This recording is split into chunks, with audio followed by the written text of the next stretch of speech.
जनाबाई जी कैसे आई ठाकुर जी की शरण में? छोटी सी थी जनाबाई, अपने माता पिता के साथ आषाढ़ी एकादशी के दिन आई यहां पर, जिस दिन सबसे ज्यादा भीड़ होती है पंढरपुर में, और पहले से ही सोच करके आई थी कि मुझे वापस घर नहीं आना है। तो पंढरपुर में जब आई तो यहां पर वारी आती है, वारी को क्या बोलेंगे हिंदी में, लोगों के टोले आते हैं भर भर के, और महाराज कीर्तन करते हुए वारियां आई हुई थी, सब नाच रहे हैं, गा रहे हैं, विठ्ठल विठ्ठल विठ्ठला माझा पांडुरंग विठ्ठला, जय जय राम कृष्ण हरि। पंढरपुर में आते ही नेत्र सजल हो गए। जनाबाई छोटी सी हैं, अभी 7-8 वर्ष की आयु है। मैंने एक दिन कथा में एक बात कही थी, भक्ति दो लोगों के भीतर प्रकट होती है, या तो उसके जो पूर्व जन्म से करता आया था, कुछ शेष भाव रह गए थे, तो इस जन्म में जन्म से ही उसके अंदर भक्ति आ जाती है। 7-8-6 वर्ष की आयु में ही उसके अंदर भक्ति भाव फूटने लग जाते हैं, या तो उस व्यक्ति के अंदर भक्ति आती है जिसके अंदर पूर्व जन्म से भक्ति भाव हो, या फिर उसके अंदर भक्ति आती है जो घोर नास्तिक हो। दो ही लोग ही भक्ति भाव में प्रवृत्त होते हैं। जनाबाई आई और यहां भीड़ में अपने माता पिता की उंगली पकड़ करके घूम रही थी, और वारी में जब आगे पीछे लोगों के धक्का मुक्की हुई तो माता पिता का हाथ छूटा नहीं, छोड़ दिया, जानबूझ करके खो गई बड़ी भीड़ में। बालक तो खो करके रोते हैं, जनाबाई नाच रही थी कि हाँ अब अच्छा हुआ, अब मैं अकेली हूं, अब मैं यहीं खो जाऊंगी, माता पिता को मिलूंगी नहीं, और सदा के लिए अपने विठोबा के पास रहूंगी, अपने विठ्ठल के पास रहूंगी। माता पिता ने ढूंढने का प्रयास किया, लेकिन जनाबाई मिली नहीं। जनाबाई प्रसन्न हैं, क्योंकि उनका परिवार तो श्री पंढरपुरी है ना। एकनाथ जी महाराज अपने एक भाव में कहते हैं, माझे माहेर पंढरी आहे भीवरे चातेरे। अब देखो, मराठी मुझे भी नहीं समझ आती और बहुत लोगों को भी नहीं समझ आती, पर हम जिनके यहां बैठ के खा रहे हैं, जिनका खा रहे हैं, उनको प्रणाम तो करेंगे ना। एकनाथ जी महाराज कहते हैं, मैं अर्थ बताता हुआ बोलूंगा, माझे माहिर पंढरी, माहिर मतलब मेरा तो मायका पंढरपुर है, आहे भीवरी चातेरी, कौन सा पंढरपुर? बोले जो भीमा नदी के तट पर विराजमान है, वो पंढरपुर मेरा मायका है। और बाप आई आई, बाप आई आई, माझे विठ्ठले रखुमाई, माझे विठ्ठले रखुमाई, माझे विठ्ठले रखुमाई। मेरे पिता माता कौन है? बाप आई, बोले विठ्ठले रखुमाई। अच्छा, यहां पे उल्टा है, यहां पे पिताजी रुक्मणी जी हैं, मैया विठ्ठल भगवान है। पंढरपुर में उल्टा है। माउली कौन है? बोले माउली हमारी मैया कौन है? हमारा ध्यान रखने वाली, भूख लगने पे खिलाने वाली, नींद आने पे सुलाने वाली, हमारा ध्यान रखने कौन है मैया हमारी? बोले विठ्ठलनाथ, हमारी माउली है। वैसे अर्थ तो यही है कि पिताजी विठ्ठल भगवान, रुक्मणी मैया, लेकिन हम ब्रजवासी ना अपनी बात तो जोड़ेंगे। रुक्मणी जी पिताजी का रोल निभाती हैं, यहां पर मैया का रोल तो श्री पंडरीनाथ भगवान निभाते हैं। बाप आई आई, माझे विठ्ठले रखुमाई, माझे विठ्ठले रखुमाई, माहे माहेर पंढरी, माझे माहेर पंढरी, आहे भीवरे चातेरे। माझी बहीण चंद्रभागा, माझी बहीण चंद्रभागा। जो गाएगा उसकी बात सिद्ध होगी। अब मैं कह रहा हूं कि मेरे माता पिता विठ्ठल रखुमाई, तो मेरी बात सिद्ध हो रही है। आप चुपचाप बैठ के सुन रहे हो तो आपकी बात सिद्ध नहीं होगी।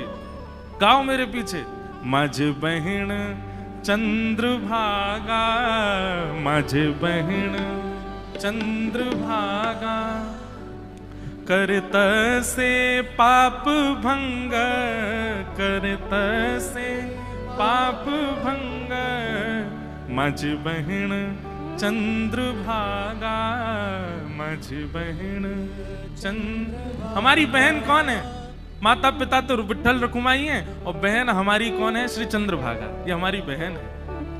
इस बार पंढरपुर में संबंध बना जाओ ताकि बार बार विठ्ठल भगवान बुलाते रहें। बिना संबंध बनाए चलेगा। सुनो एक बात हमारी, ये भक्ति भाव के संबंध दुनिया में बनाओ, पर ये पारिवारिक संबंध तो पंढरपुर में बना के जाओ। ठाकुर जी से कह देना, मैया हम जा रहे हैं, अपने अपने काम पे जा रहे हैं, पैसा कमाने जा रहे हैं, बढ़िया अपना व्यापार बड़ा करने जा रहे हैं। और जब पैसा बहुत कमा लेता है बेटा तो माँ खुश होती है ना, हे पंडरीनाथ आप खुश हो जाना। और आप अपनी खुशी कैसे बताना? हमको पंढरपुर बुला के बता देना कि आप बहुत खुश हो।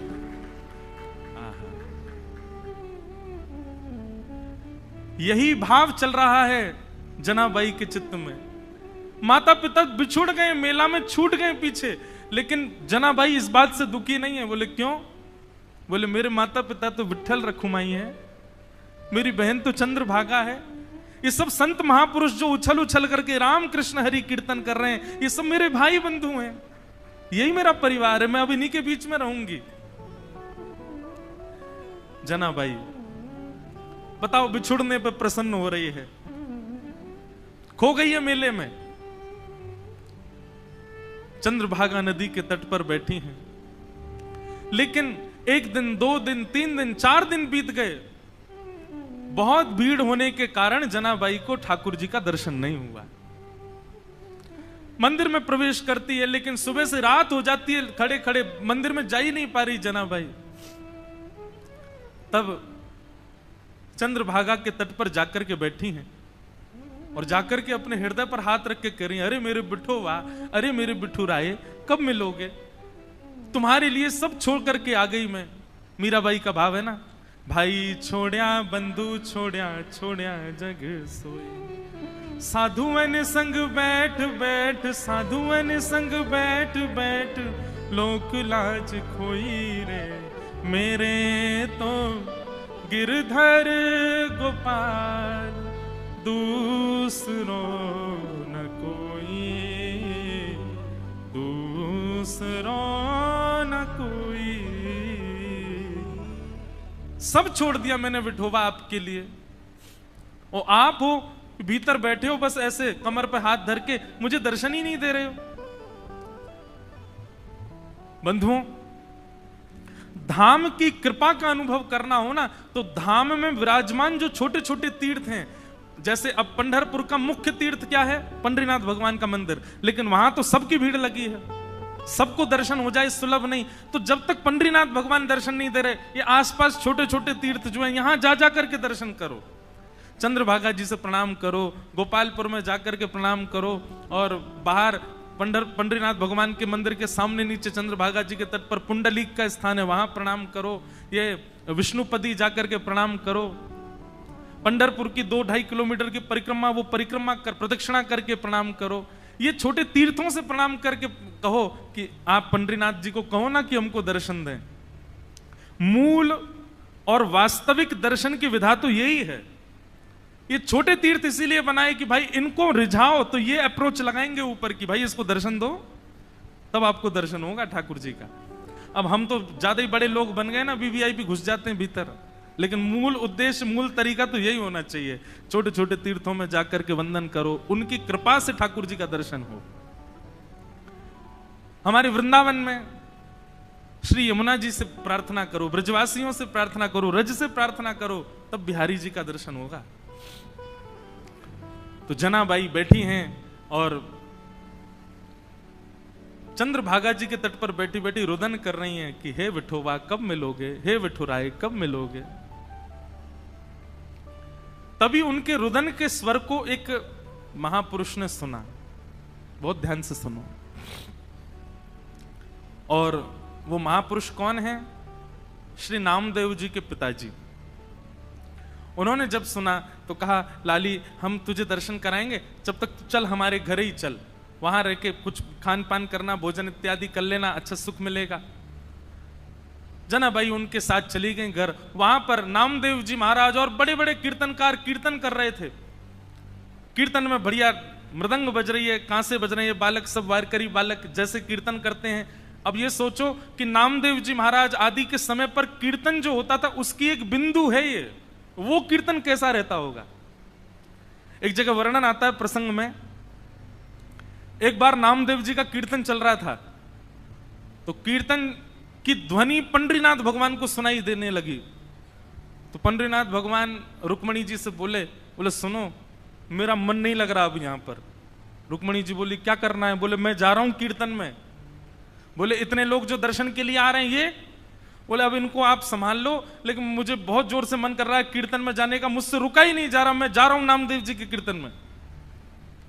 रुक्मणी जी बोली आप जाइए, मुझे उसकी कोई परवाह नहीं, उसके लिए मना नहीं, लेकिन आप एक चीज देखिए, नामदेव जी नेत्र बंद करके गा रहे होंगे, वैष्णव उछल उछल करके नृत्य कर रहे होंगे, आप जैसे ही जाओगे पूरी जनता आपके पीछे पड़ जाएगी, कीर्तन में भंग हो जाएगा, आप जाकर के वहां कीर्तन में विक्षेप डाल दोगे। तो एक बार पंडरीनाथ जी रुक गए, बोले अच्छा हाँ सही कह रही हो, फिर तो नहीं जाऊंगा मैं। लेकिन जैसे ही नामदेव जी के ऊंचे ऊंचे स्वर सुनाई दें, विठल भगवान खड़े खड़े कर, मुझसे रुका ही नहीं जा रहा, अब जो होगा देख लूंगा, मैं कोने में खड़ा हो जाऊंगा, लेकिन मुझको जाने दो। रुक्मणी जी बोली जाओ। सोचो विचार करो, भक्तों के स्वर के लिए ठाकुर जी त्रिलोकीनाथ उतावले हो रहे हैं। ठाकुर जी तुरंत कमर पर हाथ धरे ऐसे ही दौड़े। अच्छा कभी कभी एक मन में भाव आ रहा था कि श्री पंडरीनाथ भगवान सारे काम ऐसे ही करते हैं क्या? यहाँ पे दौड़ते भी ऐसे ही होंगे, सोते भी ऐसे ही होंगे, बैठते भी ऐसे ही होंगे, खाते तो होंगे ही नहीं दूसरों से कि तुम खिलाओ, हमारे तो हाथ यूं हैं। पंडरीनाथ भगवान पीतांबरी पहने, गले में सुंदर माला है और ये मुकुट धारण किए, मत्स्याकृत मछली के आकार के कुंडल, और दौड़ रहे हैं नामदेव जी के कीर्तन की ओर। असंख्य भीड़ लगी है। ठाकुर जी ने सोचा कहीं विघ्न ना आ जाए, तो बाहर खड़े हो गए, और जहां से केवल नामदेव जी की झलक दिख रही है, कीर्तन हो रहा है, सब नाच रहे हैं, वहीं से ठाकुर जी देख रहे हैं और देख करके वहीं झूम रहे हैं। इतना आनंद ठाकुर जी को आ रहा है। लेकिन झूमते झूमते झूमते झूमते ठाकुर जी को सुध बुध नहीं रही, और ठाकुर जी तो कोने से भीड़ में आ गए। अब जैसे ही ठाकुर जी आए, लोगों को कस्तूरी की सुगंधी आने लगी, बढ़िया, पीछे मुड़ मुड़ करके देखे साक्षात पंडरीनाथ भगवान खड़े हैं। अब तो महाराज नाचना गाना सब भूल गए, सब मार्ग देने लगे, और ठाकुर जी नाचते नाचते भीतर प्रवेश कर रहे हैं। नाचते नाचते ये स्थिति हो गई, इतनी भीड़, कोई पांव छू रहा है, कोई हाथ छू रहा है, स्पर्श करते करते ठाकुर जी की पीतांबरी खींच ली किसी ने, और ठाकुर जी के वस्त्र उतरने लगे। लेकिन ठाकुर जी नृत्य नहीं छोड़ रहे हैं, उछल उछल करके नाच रहे हैं। स्थिति ये हुई, आज हरि देखे नंगम नंगा, ठाकुर जी के सबरे वस्त्र खींच खींच के ले गए, और ठाकुर जी निर्वस्त्र अवस्था में नृत्य कर रहे हैं नामदेव जी के कीर्तन। नामदेव जी के जब नेत्र खुले और सामने ठाकुर जी को देखा, नेत्र सजल हो गए। जय हो। कभी कभी संशय होता है नाथ, हम आपके भक्त हैं कि आप हमारे भक्त हो। अरे इतना उतावलापन, इतनी उत्सुकता तो किसी भक्त में नहीं होती, वो अपने वस्त्र का भान तो रखता है, आप तो कीर्तन में वस्त्रों का भी भान नहीं रखते नाथ। ऐसे हमारे श्री पंडरीनाथ बड़े दयालु ठाकुर जी। तो जनाबाई जैसे ही पहुंची नामदेव जी के घर, वहां नामदेव जी कीर्तन कर रहे थे, वैष्णव नाच रहे हैं, मृदंग लेकर के करताल बजा रहे हैं। तभी जनाबाई को क्या दिखा कि श्वेत श्वेत वस्त्र, श्वेत श्वेत टोपी पहने सब वारकरी, और इनके बीच में एक पीतांबरी पहने और गोल गोल गोल कोई घूम रहा है। जनाबाई 4 दिन से तो दर्शन हुए नहीं थे ठाकुर जी के। गौर से देखा तो महाराज, आहा सुंदर ते ध्यान उभे विटवारी, सुंदर ते ध्यान उभे विटवारी, सुंदर ते। श्री तुकाराम जी कहते हैं, जिनका ध्यान इतना सुंदर है विठल पर, जो वीट के ऊपर खड़े हैं, आहा, जैसे ही दर्शन किया, जनाबाई के तो रोम रोम प्रफुल्लित हो गए, आनंदित हो गए। आहा, साक्षात पंडरीनाथ भगवान नृत्य करने नामदेव जी के कीर्तन में। जनाबाई तो वहीं बैठ गई। अब तो तुकाराम जी के नामदेव जी के पिताजी ने सबको बोला ये लाली यहीं रहेगी हमारे घर पर, और यहीं इसका खान पान, कोई इसको कुछ नहीं बोलेगा, ये जैसे चाहे वैसे रह सकती है। जनाबाई छोटी सी हैं, पूरे दिन केवल उनको एक ही प्रतीक्षा रहती थी, कब कीर्तन हो, कब विट्ठल आएंगे, मैं उनका दर्शन करूंगी। और किसी को दर्शन नहीं होते, जनाबाई को होते थे। नामदेव जी कीर्तन करते और जैसे ही विट्ठल आते नामदेव जी जनाबाई उछलने लग जाती, विठोवा आ गए, विठोवा आ गए। सब जनाबाई को देखते छोटी बालिका है ऐसा सोच करके अनसुना कर देते, लेकिन उनको तो प्रत्यक्ष दिखते थे ठाकुर जी। सब लोग दर्शन करने के लिए जाते थे, जनाबाई को कहते थे तुम चलो साथ में। जनाबाई कहती मुझे मंदिर जाने की जरूरत नहीं है। क्यों? बोले शाम को कीर्तन होता है ना, विट्ठल यहीं आते हैं, मैं यहीं देख लेती हूं उनको। ऐसे करते करते जनाबाई का प्रेम और एक जैसे मित्रता संबंध हो गया श्री ठाकुर जी के साथ में। पूरे दिन सेवा करती और सेवा करने के बाद शाम को बैठ करके ठाकुर जी का चिंतन करती, ठाकुर जी के लिए प्रसाद क्या बनाना है, क्या सिद्ध करना है, ये सब विचार करती जनाबाई।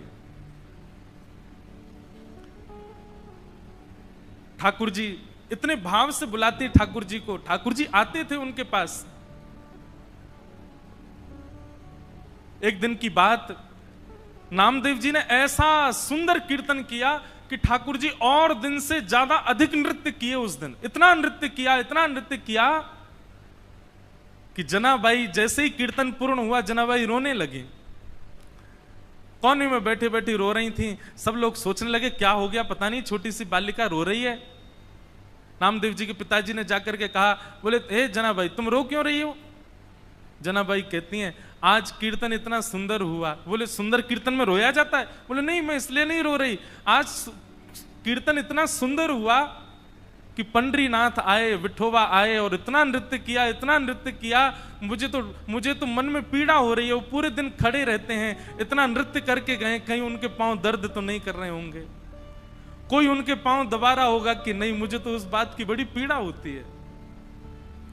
आप नामदेव जी से कह देना वो इतना ज्यादा अच्छा कीर्तन ना किया करें, सामान्य कीर्तन किया करें। वो अच्छा कीर्तन करते हैं तो श्री ठाकुर जी उसमें बहुत नाचते हैं, उनको कहीं पीड़ा ना होती हो चरणों में। बंधुओं, ये सब भाव ठाकुर जी आपके जब से प्रसन्न होते हैं तब से प्रसन्न होते हैं, नियमों से प्रसन्न होते हैं, आपकी विचारधारा भावनाओं सबसे प्रसन्न होते हैं। पर जब ऐसी भावनात्मक बुद्धि आपकी हो जाती है, आप छोटे छोटे भावों में भी चिंतन करने लगते हो, तब ठाकुर जी अति प्रसन्न होते हैं।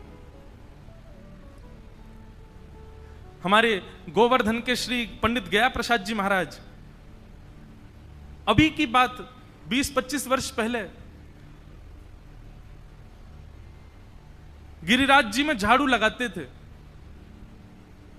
कोई कहता बाबा तुम पूरी गिरिराज जी में झाड़ू काहे को लगाओ?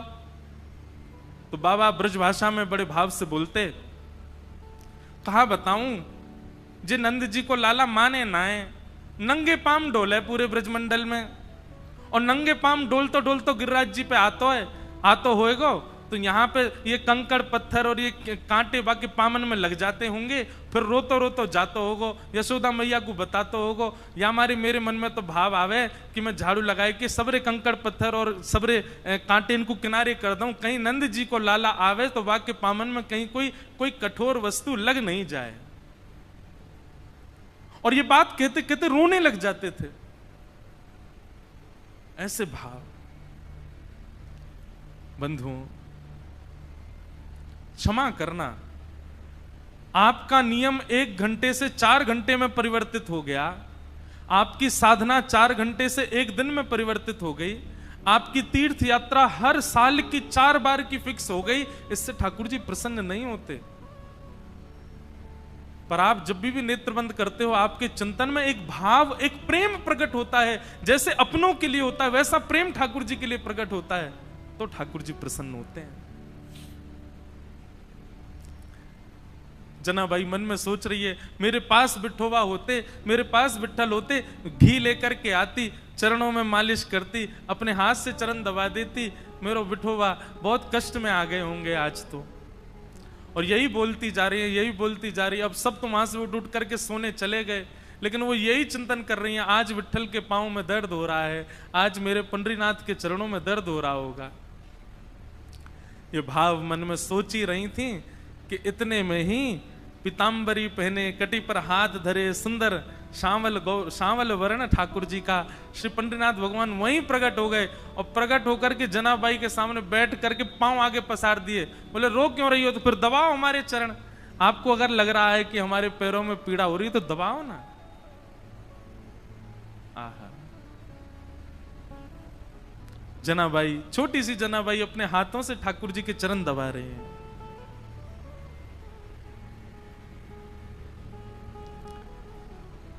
चरण दबाती जा रही हैं और मुखमंडल के रूप को देखती जा रही हैं, कैसा स्वरूप है श्री ठाकुर जी का।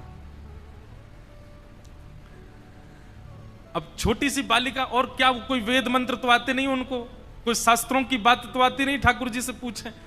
पैर दबाते दबाते जनाबाई पूछ रही है, भोजन किया आपने? ठाकुर जी बोले हाँ किया। तो क्या पाया? बता दिया जो भी बनता है।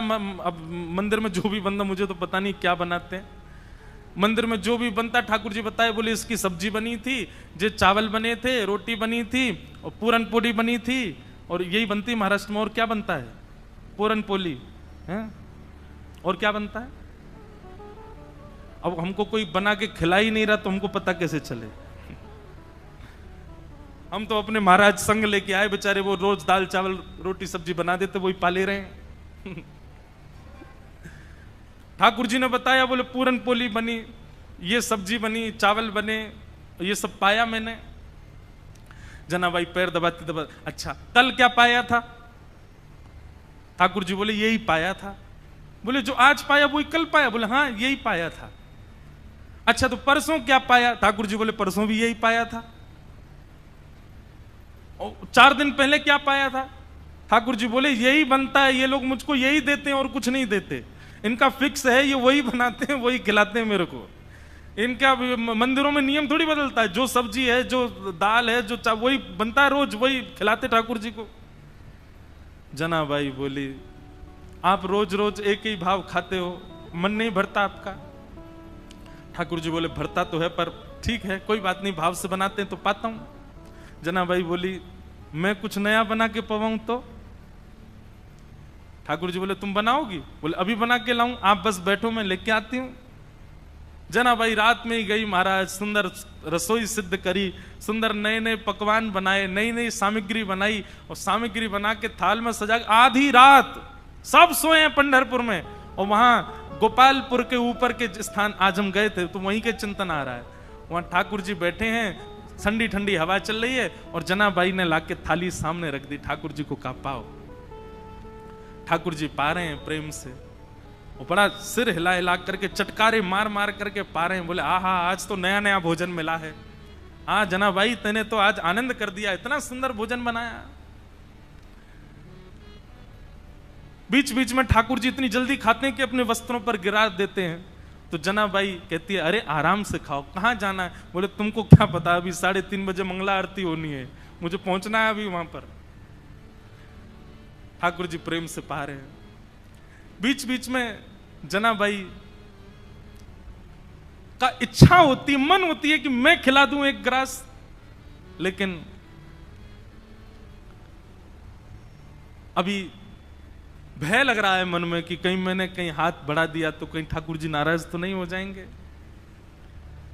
ठाकुर जी ने प्रसाद पाया, बोले जनाबाई कल फिर आऊंगा, बढ़िया बना के रखना कुछ अच्छा, फिर पाऊंगा कल, अभी जाता हूं, हाँ मंगला की समय हो गई। ठाकुर जी दौड़े आए, सीधे महाराज घंटे घड़ियाल बजने लगे और मंगला आरती शुरू। 3:30-4 बजे से ठाकुर जी का अभिषेक होने लगा। 1 दिन 2 दिन 3 दिन 4 दिन 5 दिन बीत गए। रोज ठाकुर जी रात में चले जाते हैं और प्रसाद पाके आते हैं। रुक्मणी जी आई एक दिन मंदिर में, और यहां बस शयन की तैयारी हो रही थी। रुक्मणी जी आकर के बोली, वो भी ऐसी खड़ी हैं, ऐसी बोली होंगी, कहां जाते हो आप रात को? ये इतनी रात को कहां जाते हो आप, सही सही बताना। ठाकुर जी बोले गोपालपुर जाता हूं, वहां पर एक मेरी भक्त है जनाबाई, ये मंदिर में तो रोज एक सा ही बना देते हैं, वहां पे बड़ा नया नया बनाती है, वो खाने में बहुत सुख मिलता है, वहां जाता हूं भोजन करने। रुक्मणी जी बोली अच्छा, इतना अच्छा भोजन बनता है कि रोज जाते हो? बोले हाँ, वो बड़े भाव से बनाती है। रुक्मणी जी बोली हमको भी ले चलो, हमको भी खिला लाओ। ठाकुर जी बोले लेके चलूंगा लेकिन खिलाऊंगा नहीं, खाऊंगा तो अकेला मैं। वो छोटी सी है, छोटे छोटे उसके हाथ हैं, वो छोटे छोटे हाथ से थोड़ी सी दाल बनाती है, थोड़ी सी सब्जी बनाती है, एक ही पूरन पूली बना पाती है बेचारी। और तुम चलोगी, तुम्हारा भी पेट मेरा भी पेट, उसको बहुत श्रम हो जाएगा, उसको इतना नहीं बनवाना भोजन। चलो साथ में, लेकिन दूर खड़ी रहना, देखती रहना, और बीच में भी मत आना, वो सहजता उसकी खत्म हो जाएगी, वो तुमको देख के फिर बनावटी बात करेगी। रुक्मणी जी बोली ले चलो, कुछ खिलाना नहीं, नहीं आऊंगी बीच में, लेकिन ले तो चलो, मैं भी तो देखूं ऐसा क्या, ऐसा उसका क्या भाग्य कि पंडरीनाथ रात में जाते हैं। रुक्मणी जी गई हैं, दूर खड़ी देख रही हैं, जनाबाई थाल लेकर के आई है, ठाकुर जी प्रेम से पा रहे हैं। ठाकुर जी पाते, आज ही जनाबाई के मन में आया, बोले आज तो मैं अपने हाथ से खिला के मानूंगी, रोज तो ये मैं डर के मारे नहीं खिला पाती। ठाकुर जी जिम रहे थे बढ़िया प्रेम से, और चटकारे अपनी उंगलियां चाट चाट करके, बढ़िया आहा बहुत अच्छा बना है। दूर खड़ी रुक्मणी जी के नेत्र सजल हो रहे हैं, ये सौभाग्य तो मुझे भी नहीं मिला कभी, जैसा सौभाग्य जनाबाई को दे रहे हैं। बीच में जनाबाई के मन में भाव आया आज तो मुझे खिलाना ही है, तभी एक सामग्री उठाकर जनाबाई कहती बिठोबा ये तो पाओ, और ऐसे खाने में तल्लीन थे ठाकुर जी। ठाकुर जी ने भी विचार नहीं किया, ठाकुर जी ने भी मुख खोल दिया, हाँ खिलाओ। और जनाबाई ने जैसे ही अपना मुख अपने हस्त कमल से सामग्री ठाकुर जी के मुख में दी है, जनाबाई का हाथ वहीं रुक गया, ठाकुर जी का मुख वहीं रुक गया, दोनों के नेत्र सजल। और दूर खड़ी रुक्मणी जी भी कह रही हैं धन्य है जनाबाई, धन्य है, इनका सौभाग्य देखो, ठाकुर जी साक्षात इनके हाथों से पा रहे हैं। ऐसा भाव। रुक्मणी जी नतमस्तक हो गई, मन में विचार करने लगी कि मैं भी जनाबाई से मित्रता कर लूं, इनके बहाने मुझे भी ये सुख मिल जाया करेगा, जो सुख लक्ष्मी जी को भी नहीं है वो जनाबाई को दे रहे हैं ठाकुर जी।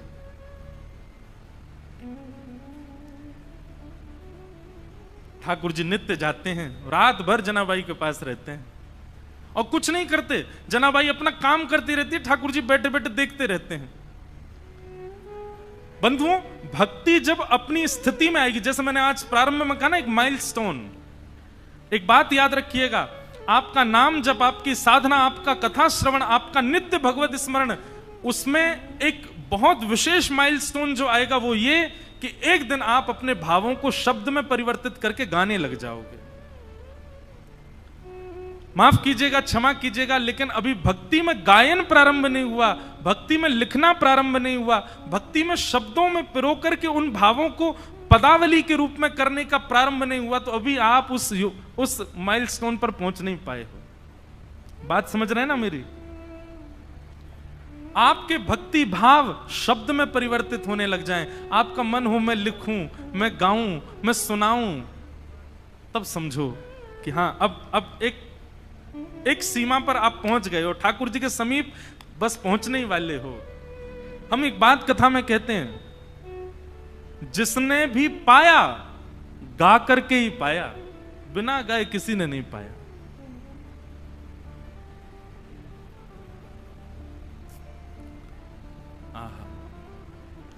मीराबाई गाती हैं, सूरदास गाते हैं, गोस्वामी तुलसीदास गाते हैं, सबने गाया है। आपका भजन, आपकी साधना जब तक गायन में परिवर्तित ना हो, समझना अभी ठाकुर जी दूर हैं आपसे। आपकी भक्ति जिस दिन शब्दों में परिवर्तित हो जाए, जिस दिन गायन में परिवर्तित होता है, जिस दिन भावों में परिवर्तित हो जाए, समझ जाना अब ठाकुर जी मिलने का मन बना चुके हैं आपसे। जनाबाई की यही स्थिति हो गई है। पूरे दिन तो नामदेव जी के घर में सब काम करती हैं, झाड़ू पोंछा बर्तन खान पान सबकी सेवा करती हैं, और रात्रि में चक्की पीसती हैं। और चक्की की जो घर घर घर आवाज आती है, उस घर घर घर आवाज को ही ताल बना करके जनाबाई पद गाती हैं। अब मुझे जनाबाई का कोई पद याद नहीं, मैं पंढरपुर में इसीलिए पीछे रह जाता हूँ, मुझे यहाँ के भाषा का दिक्कत हो जाती है। मराठी भाषा है, वो कैसे गाऊं, वो भाव जब तक समझ नहीं आए। दो बालिकाएं हैं, वो इतना सुंदर गाती हैं, रोज ठाकुर जी को आके सुनाती हैं, और मैं उनसे सुनता तो हूं, फिर मैं पूछता हूं इसका अर्थ क्या है, फिर अर्थ सोच करके सोचता हूं अब मैं गाऊंगा, लेकिन वो शब्द मुझे नहीं बैठ पाते बढ़िया से जुबान पे। तो जनाबाई पद गा रही थी आज, और महाराज ध्यान से सुनिएगा सब लोग, जनाबाई पद गा रही थी और इतने में ठाकुर जी आ गए, और ठाकुर जी आकर के मानो पीछे खंबे से टेक लगा करके और नेत्र बंद करके बड़े भाव से सुन रहे हैं जनाबाई के भाव। और केवल इतना ही नहीं, ठाकुर जी ने तुरंत कलम निकाली और पत्र निकाला, लिखने लगे जनाबाई के भावों को। बताओ, दुनिया गाती है, आप लिखते हो, जनाबाई गा रही है, ठाकुर जी लिख रहे हैं उसके पदों को। कितना सुंदर भाव। जनाबाई का भाव जैसे पूर्ण होवे, ठाकुर जी कहें और सुनाओ ना, अभी क्यों नहीं गा रही हो, और कुछ गाओ ना, इतना बढ़िया गा रही हो। जनाबाई बोली, दो काम एक साथ कर रही हूं मैं, ये चक्की भी चला रही हूं, गा भी रही हूं, कैसे होगा इतना, मैं बालिका ही हूं, छोटी हूं अभी। तो ठाकुर जी बोले, तुम गाओ, हम चक्की चलाते हैं, तुम गाओ। और जनाबाई का हाथ में हाथ, ऊपर से जनाबाई ने पकड़ा, नीचे ठाकुर जी पकड़ करके चक्की चलाते हैं, और जनाबाई गाती है, ठाकुर जी उनके मुखमंडल को ही देख रहे हैं। आहा, एक बात कहूं बंधुओं, भक्ति का मतलब क्या है? प्रारंभ हो तो आप ठाकुर जी के पीछे पड़े रहो, लेकिन स्थिति ऐसी आवे एक दिन कि ठाकुर जी आपके पीछे पड़े रहे। ये समझो भक्ति है। आप ही उनके पीछे पड़े हो और वो उनको कोई फर्क नहीं पड़ रहा है, तो फिर ये भक्ति नहीं है, ये समझो एक तरफा प्रेम है आपका। स्थिति ऐसी हो जाए महाराज कि ठाकुर जी आपके बगैर नहीं रह पाए, ठाकुर जी को आपके बिना राजी नहीं हो, ठाकुर जी को आपके बिना व्याकुलता हो जाए, ठाकुर जी को जब तक आपकी थाली, अब कितने भी भक्तों को देखो, वहां कर्मा बाई बिना नहाए तो खिचड़ी बनाती है, ठाकुर जी दौड़ करके आते हैं उनकी खिचड़ी पाने। भक्ति का मूल रूप यही है कि आप ठाकुर जी का भजन करो, लेकिन एक स्थिति ऐसी आवे कि मेरा सुमिरन हरि करे, मेरी स्मृति ठाकुर जी कर रहे हैं, मेरे स्मरण में ठाकुर जी हैं।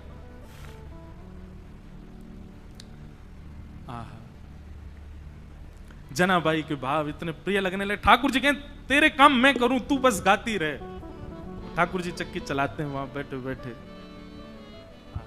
जनाबाई बोली, ठाकुर जी आप चक्की चलाते हो, पर आप इतने आभूषण पहन के रखते हो कि कोई आभूषण आपके कभी टूट जाए, कोई आभूषण आपकी चक्की से टकराते रहते, इतनी आवाज होती है, मुझे तो भय लगता है कोई रात में आ ना जाए।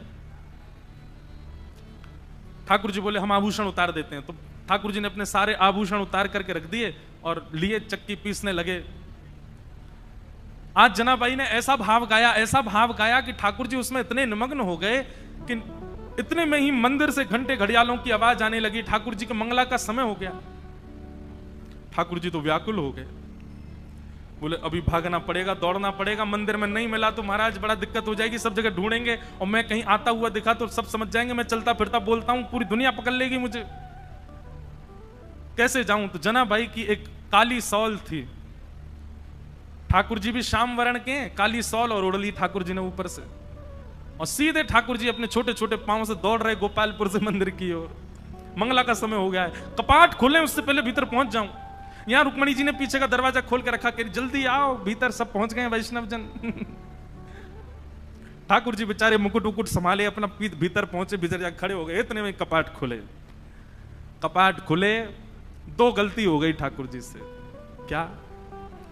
अपने आभूषण भूल आए जनाबाई के यहां, और जनाबाई की सौल पहन के खड़े हो गए वहां पे। जैसे ही कपाट खुले, पुजारी बोले, हैं ये आभूषण कहां गए, और ये पुरानी सी काली सी सौल किसकी ओर रखी है? अब तो पहले कपाट खुलते हैं तो आदमी और नेत्र गाड़ करके देखते हैं ठाकुर जी को। सुबह सुबह सबके अपलक नेत्रों से सब ठाकुर जी को देख रहे हैं और ठाकुर जी के मुख पर संकोच दिखाई दे रहा है। बोले आज तो पकड़े गए हम। इतने में ही पीछे खड़े नामदेव जी की दृष्टि पड़ी और नामदेव जी बोले ये सॉल तो कहीं देखी देखी लग रही है। और नामदेव जी के घर में ही रहती जनाबाई, उनके यहां काम कर रही है बेचारी, सब झाड़ू पोंछा बर्तन सब करती जनाबाई। नामदेव जी के मुख से निकल गया ये तो जनाबाई की सॉल है। हाँ, ठाकुर जी लीला करके आए हैं जनाबाई के पास। अब ये बात जैसी उन्होंने कही, आसपास के लोगों में ये बात सुन ली, उनके भी मन में आ गया कि ठाकुर जी जनाबाई पे कृपा करके आए। पर इतने में ही भीतर से मंदिर से आवाज आने लगी, पुजारी कहने लगे ठाकुर जी के आभूषण चोरी हो गए, किसी ने ठाकुर जी के आभूषण चुरा लिए हैं, ठाकुर जी के आभूषण नहीं मिल रहे हैं। देखो मानव कितना विचित्र है। ये उन मानवों की निंदा नहीं, हम आप सब भी होते तो हम भी यही कहते। नामदेव जी के मुख से निकला कि ये तो जनाबाई की सॉल है, तो जिन लोगों ने सुना उन्हीं लोगों ने कह दिया, बोले जनाबाई की सॉल है, इसका मतलब जनाबाई ही आई थी और आभूषण चुरा करके भाग गई, सॉल भूल गई यहीं पर। जनाबाई ने ठाकुर जी के आभूषण चुरा लिए। सब लोग हाथ में आयुध लिए हल्ला मचाते हुए चिल्लाते हुए सब गोपालपुर की ओर गए। सुबह सुबह का समय, ऊपर पहुंचे, जैसे ही वहां जाकर के देखा जनाबाई कहां है, बाहर आओ। जनाबाई निकल करके आई, क्या बात है, क्यों चिल्ला रहे हैं आप लोग? बोले तुमने ठाकुर जी के आभूषण चुराए। जनाबाई बोली मैं क्यों चुराऊंगी आभूषण? बोले तलाशी दिलाओ। जैसे ही जनाबाई के स्थान को देखने लगे तो वहीं ठाकुर जी के आभूषण मिल गए। बंधुओं, ठाकुर जी की लीला में सब सुखद सुखद ही होता है, सब अच्छा ही अच्छा होता है, ऐसा नहीं है। ठाकुर जी कब कहां क्या किस भाव से लीला कर रहे हैं ये कोई नहीं जानता।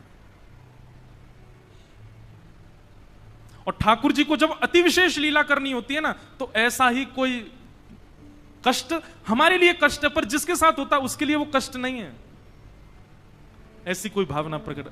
जैसे ही आभूषण मिले सबको, जनाबाई को पकड़ लिया सबने, बहुत अशब्द सब उच्चारण करने लगे। आभूषण चुरा लिए ठाकुर जी के। अरे नामदेव जी, आपने किसको अपने घर में आश्रय दे रखा है? और आदि आदि सब चिल्लाने लगे। जनाबाई तो मौन हो गई। मैं क्या बोलूं इन सबको? यदि ये बात बताऊं कि रात्रि में ठाकुर जी मेरे यहां आए हैं तो ये नहीं मानेंगे। ठाकुर जी लीला करके गए, ये सब कोई स्वीकार नहीं करेंगे। जनाबाई ने एक दो बार थोड़ा सा हट तो किया, लेकिन किसी ने नहीं माना। और सब ने मिलकर के एक योजना बनाई। मैया अभी बैठो, अभी कथा चल रही है, हाँ अभी विराज, कथा के बीच में नहीं, हाँ मिलेंगे हम आपसे। विचार करने लगे क्या करें। सब ने मिलकर के कहा कि दंड दो। और दंड क्या है? बोले मृत्यु दंड दो। नामदेव जी मनी मन समझ गए कि ठाकुर जी अब जनाबाई को अपने अंतरंग लीला में प्रवेश देना चाह रहे हैं, इसीलिए लीला चल रही है। समाज के लोग उनके भाव को नहीं समझ पा रहे थे। ये संसार का एक नियम है कि जब मूल व्यक्ति हमारे सन्मुख होता है तब हम उसके भाव को नहीं समझ पाते। आज उन्हीं जनाबाई को पूरा विश्व पूज रहा है। पंढरपुर आने वाला हर वैष्णव प्रणाम कर रहा है। एक सूली लगा दी गई, जनाबाई को खड़ा कर दिया उसमें, परंतु श्री पंडरीनाथ भगवान ऐसा होने तो नहीं देते। देखते ही देखते जो सूली बनाई गई थी वो जल के आकृति में परिवर्तित हो गई और श्री जनाबाई ठाकुर जी में ही विलीन हो गई, ठाकुर जी में ही उनका समावेश हो गया।